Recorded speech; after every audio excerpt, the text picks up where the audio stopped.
Never think that you know it all. There's always something to learn because things are ever changing. So have that mentor, have a group of them. You don't need just one, but have someone that you can bounce ideas off of. Best ever listeners, before we get into today's episode, I want to mention Trevor McGregor. Trevor is a real estate results coach. I've been paying him and working with him for years now. He actually is responsible for giving me the idea to do a podcast. So it's not only about transactions that he gives advice on how to find more deals, how to make more money, but also how to build a holistic plan around your real estate entrepreneurship endeavors. That's what I love about working with Trevor, that and being held accountable for what I say I'm going to do and actually making sure that I follow through and do it. I feel like I'm a pretty results-oriented, accountable kind of person, but it's always nice to have someone who's there guiding you along the way and giving you strategy as well as psychology tips for how to deal with, the things that come up as a real estate entrepreneur. Trevor has made a wonderful offer for the best ever listeners, and that is that he's offering a free coaching session. Go to coachwithtrevor.com. That's coachwithtrevor.com. Highly recommend him. I've worked with him before. I'm currently working with him right now as my business, as my real estate investing coach. Highly recommend you do the same. Take him up on his offer. Get a free coaching session. coachwithtrevor.com. Best ever listeners, hello. How's it going? Welcome to the best real estate investing advice ever show. I'm Joe Fairlison. This is a show where we cut out the fluffy stuff. We don't get into any of that fluffy stuff. We get straight to the real estate advice that moves your business forward. We've spoken to Robert Kiyosaki, Barbara Corcoran, and many other best ever guests. With us today, we got Jason Miles. How you doing, Jason? I'm doing very well. Thank you for having me. Well, nice to have you on the show, my friend. And a little bit about Jason. Well, there's a whole lot to talk about with Jason's background. He's done hundreds of deals from single family to multifamily to new construction, and he's raised almost $20 million for his deals since 2008. He's been in the real estate industry for 15 years. He's based in Atlanta, Georgia, and he's the author of The Home Finder's Guide. With that being said, Jason, you want to give the best ever listeners a little bit more about your background and what you're focused on? Absolutely. Hello, best ever listeners. I am very glad to be here. Just a little bit about my background. I was in the entertainment business for a long time, originally from St. Paul, Minnesota, and moved to Atlanta in 1996. This is my 20th year, and got involved in real estate. But I spent a great deal of time learning about real estate before I actually pulled the trigger. I never did a deal until, probably late 2000.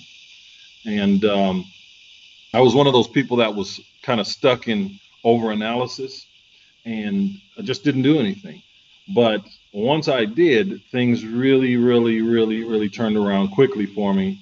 I found a new career. I found a new life in real estate investing. And I didn't go into it to become a speaker or an author or some guy who has, ridiculous amounts of real estate. I went into it just to make a living and kind of stay out of the way. It just didn't work out that way. But my focus has generally been on the single family homes for a number of different reasons, because it's a great place to start. It's a really good place to start because we know a lot of people don't have a lot of money to really go and say, hey, I want to own this 128 unit apartment building. I mean, just the knowledge it's going to take for you to get in and do that, or the money it'll take for you to pay the guy with the knowledge to get in and do it, can be really prohibitive to a lot of people. So I got involved in single family homes and just spent my time learning. And I've got to tell you, it's just been a wonderful experience. You mentioned that you spent a great deal of time learning before you did a deal. How much time was it?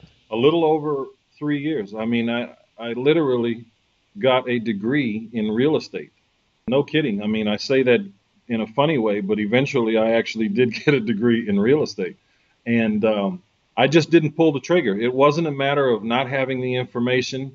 It was a matter for me of just feeling a bit unsafe, not in the market, but just in my ability. One of the things that I didn't have was that mentor, was that person or group of people that I could reach out to and say, hey, look at this. What do you think of this? I think this is a good deal. I'm generally someone that really likes to move quickly, but when it comes down to spending your hard earned money on something that could make you a lot of money, it could change your life, but if you did it wrong on the front end, you could lose your shirt, and no one wants to do that. So I was just scared. I mean, I had notebooks and notebooks and notebooks of information and processes, and could the deal work this way, and how could it work? Can I do that? Can I do this? Can I get seller carrybacks? Can I, whatever you could possibly imagine, I did that. I went to the library and spent countless hours on a weekly basis, many, many more hours than I think anyone should actually spend in a library. Although it's very good. I mean, I'm an avid reader, but I spent a lot of time in the library reading books on real estate, reading books on finance, trying to figure out a niche that I could actually take full advantage of. And eventually I did. You mentioned at the very end a niche that you could take full advantage of, but when I introduced you as someone who's done pretty much everything from single family, multifamily, new construction, raising money. What is that niche that you're referring to? For me, that niche was getting involved in foreclosures and estates in the very, very beginning. It was, for me, a much, much easier pathway to acquire the real estate. Now, since then, of course, I've done a lot of different things and still do for that matter as it relates to finding deals. I'm a grassroots kind of guy. I like to do just the mailers and the signs and the campaigns, the email campaigns, and just those things. Those things really, really work well for me. But when I found my niche in dealing with pre-foreclosures estates, it really just took off for me. I had easy access to the pre-foreclosure lists and would just literally send flyers to them and go door to door. I mean, I spent my days literally knocking on doors and evenings at times. Summers were the best. It was really easy for some reason to pick up property in the summer when school wasn't in, that is, than it was any time of the year.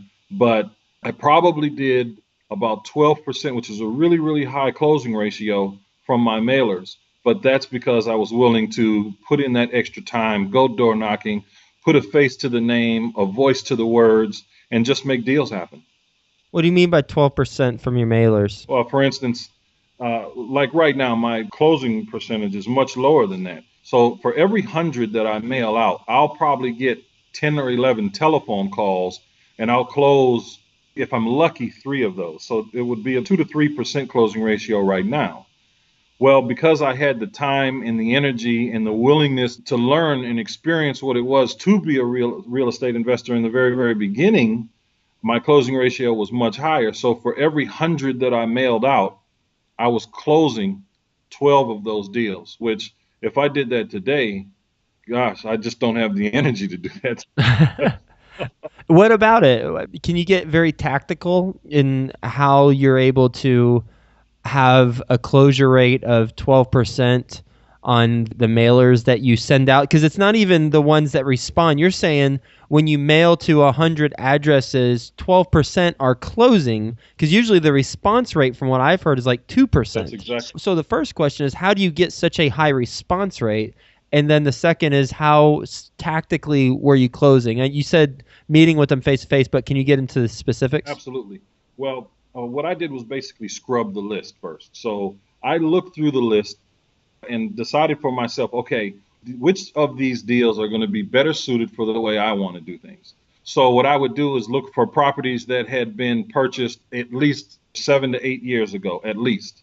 I would look for properties that were under a certain price point. For instance, the value in the community currently at that time was $150,000. I was looking for things that where the loan 7 years ago would have been at about 110, and then we've got that pay down over that time period, which is generally only about 5 or 6% over a 5-year period. But depending on what down payment they had and so on and so forth, I knew that I could get into that deal for $80,000 to $90,000. So I pinpointed those particular deals, and I only sent mail to those particular properties. And those are the same properties that I would go to door.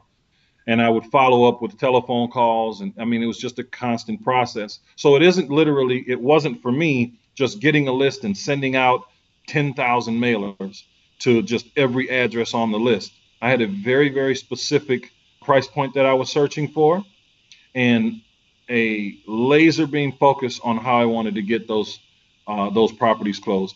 And by being as diligent as I was and being willing to spend the time, not just in knocking on the door, but to go through the list property by property and to see which ones were going to be best for me in the way that I was currently invested. I want to switch gears a little bit, and I want to talk about the $20 million that you've raised since 2008. Yeah. What are you raising it for?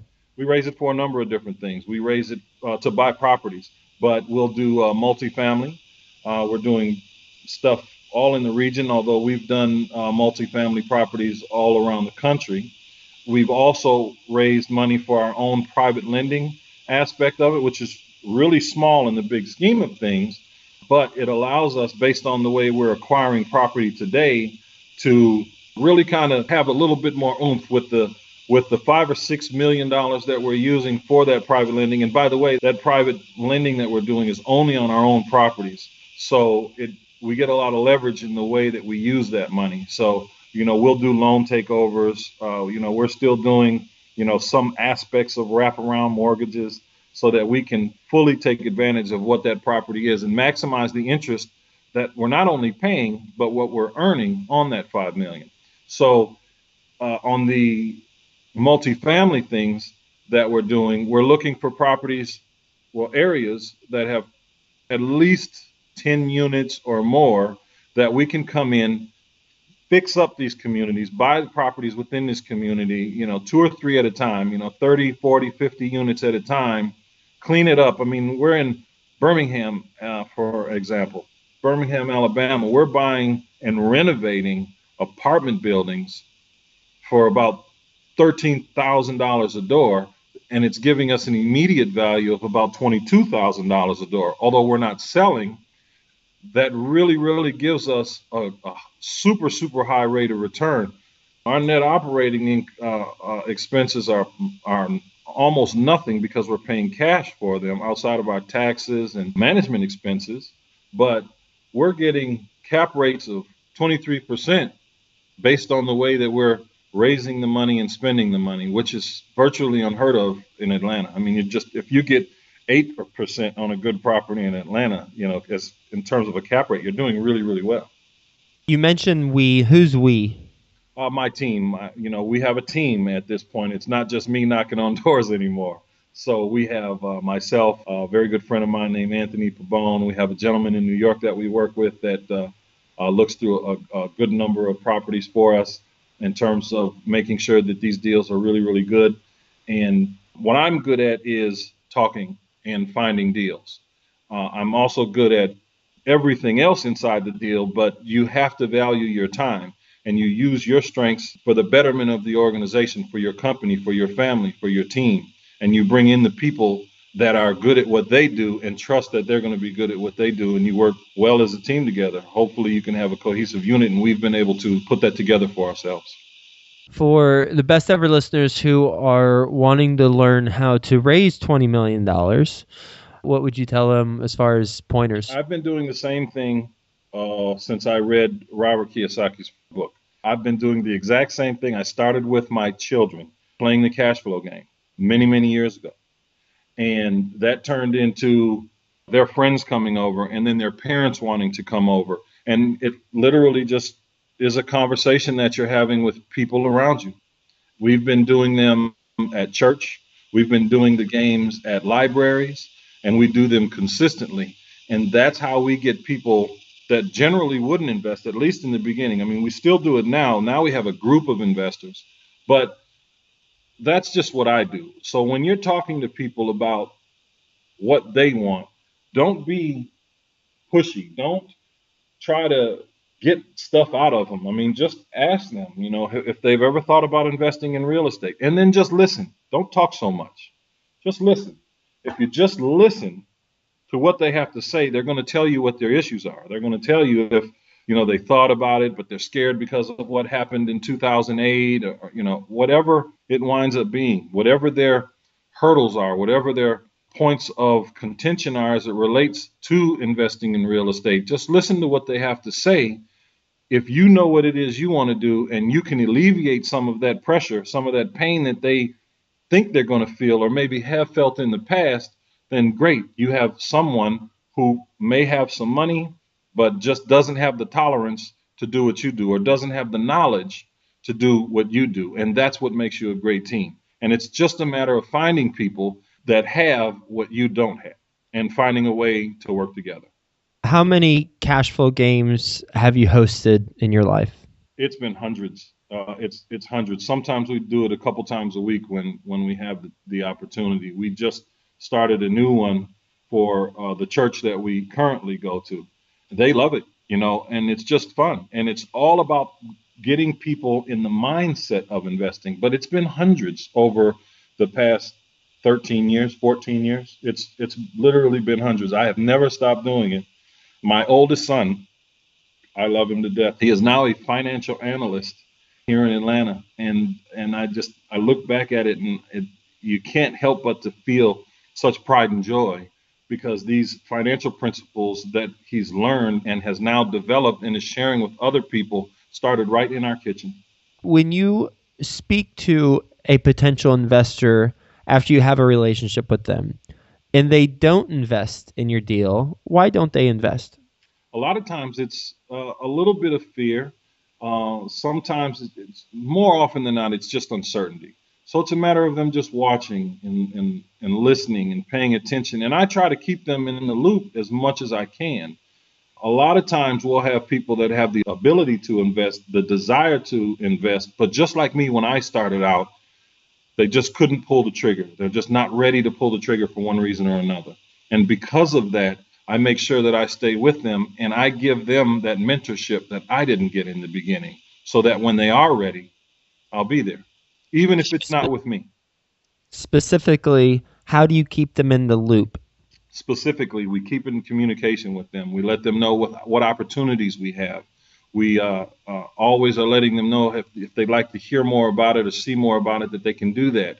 We allow them to continue to come play the games with us if they want to. And I hate to use the word allow, but we just keep them in the loop like it's never been an issue. And it doesn't matter if it's been 3 or 4 years, because once they do invest, our goal is to have them invest with us for the next 10, 20, 30 years, or as long as they want to be involved.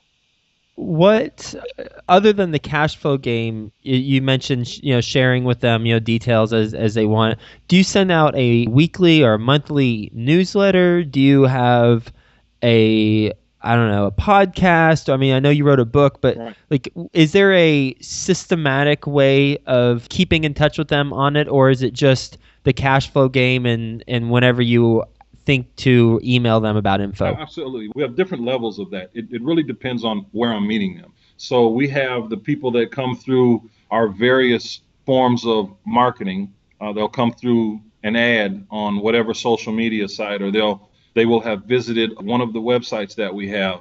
And those, of course, have very different campaigns. We have websites for people that are losing their house, and we're always giving them an opportunity to learn how to save it, even if we can't help them. And we give them the opportunity to learn more about their situation and how to help themselves and others. And they are on a totally different campaign. But yes, to answer your question, we have several different marketing campaigns that are geared towards each different media outlet that they come from, each different funnel that they come through.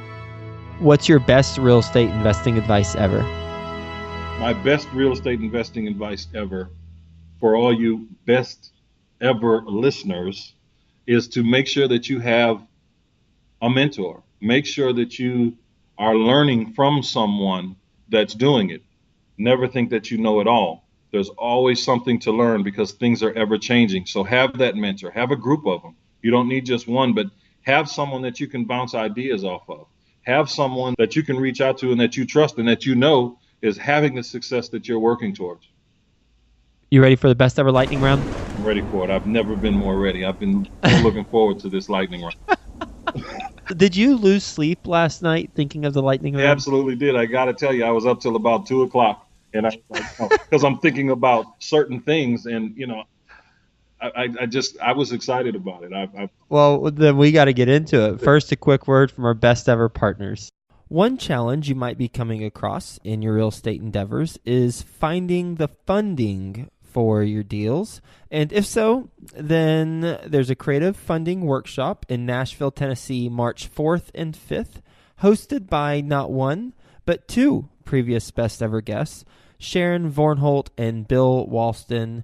You can check out more information at LouisvilleGalsRealEstateBlog.com/creative finance. That's LouisvilleGalsRealEstateBlog.com/creative finance. All right, Jason, here we go. With much anticipation, what's the best ever book you've read? Well, I thought about this long and hard, but I've got to say one of the best books, and I give it away. I think I'm the single largest buyer of this particular book. It's a book by a gentleman named Gay Hendricks. It's called 5 Wishes. Best ever personal growth experience and what'd you learn from it? Best ever personal growth experience is having gained it and lost it, personally as well as financially, and what not to do the next time. Once you've gone through it, you never forget that pain. We have a tendency as humans to constantly run away from pain, and you find ways not to. So having had it and lost it, and then learning what to do to keep it, money as well as relationships, for the long haul. How do you keep it for the long haul? What'd you learn?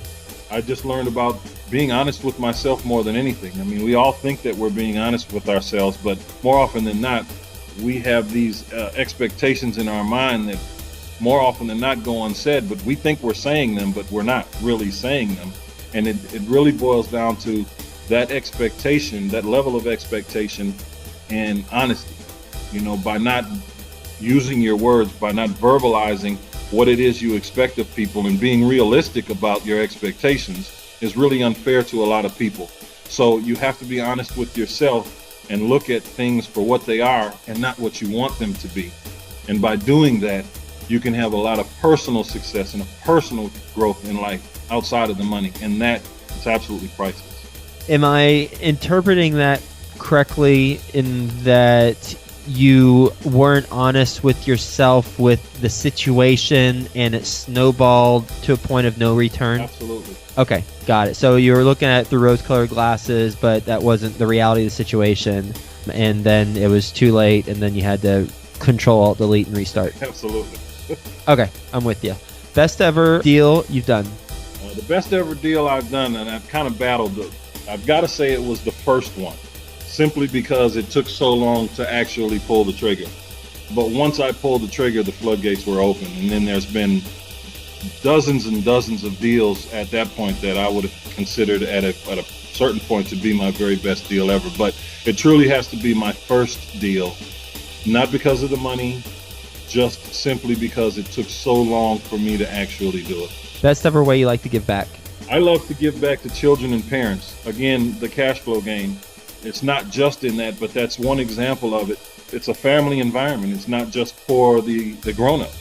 I like for people to grow up with an understanding of money so that it isn't so difficult for them when they get out here into the world and they don't know how to do this, that, or the other. I watched my mother, even to this day, struggle with spending, and even though she can easily spend a little more than she would want to, we still have to keep her on a little tight leash because she will spend what you give her. She just has no control. So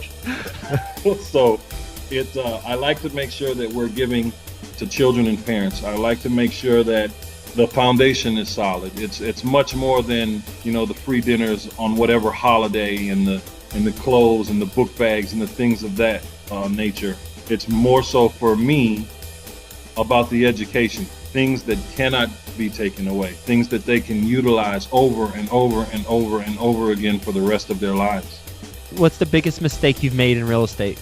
2 of them. One, in the very beginning, is not having that mentor. I can only imagine how much more money I would have made in those early years, knowing what the market, looking back at it, 2020 is always hindsight, but having that mentor and keeping that education going. I mean, I kept it going, but there's so much more information out here than there was when I was in the very, very beginning stages. You can go out and learn about anything right now if you have the willingness to do it and the ability to stick through it. And then if you get involved in renovations and things of that nature, which I did early on, I didn't have a project manager. I read the books and did all those things and went out and got my contractor's license and said I was going to be my own project manager. I learned very, very shortly that that was one of the biggest mistakes I'd ever made. What's the best ever place the best ever listeners can reach you? The best ever place the best ever listeners can reach me is at Jason O. Miles. That's Jason O. Miles, M-Y-L-E-S, renetwork.com. JasoNoMiles,